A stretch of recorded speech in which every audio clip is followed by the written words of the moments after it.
দুই বিশ্বকাপে ব্যর্থ হওয়ার পরও হাথুরু সিংহেই আস্থা বিসিবির। চান্ডিকা হাথুরু সিংহের অধীনে সবশেষ ওয়ানডে ও টি-20 বিশ্বকাপে চরম ব্যর্থ টাইগাররা। ড্রেসিং রুমের পরিবেশ কিংবা ক্রিকেটারদের অ্যাপ্রোচ সবকিছু নিয়েই রয়েছে সমালোচনা। তবুও কোনো এক অজানা কারণে আরও এক আইসিসি ইভেন্ট এই লঙ্কান কোচের ওপর পূর্ণ আস্থা বিসিবির। 2025 চ্যাম্পিয়ন্স ট্রফি পর্যন্ত হাথুরু সিংহে থাকছেন বাংলাদেশ দলের হেড কোচ।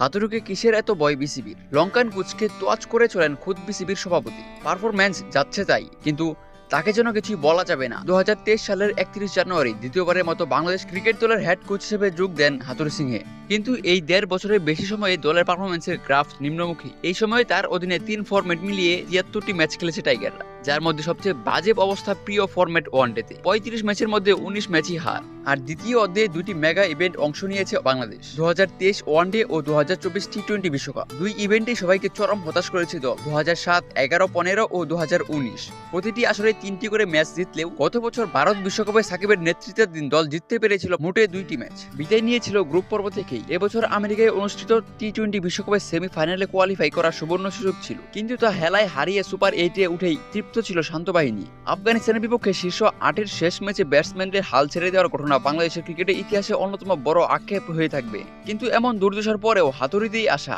হাতুড়িতেই বোর্ডের ভরসা।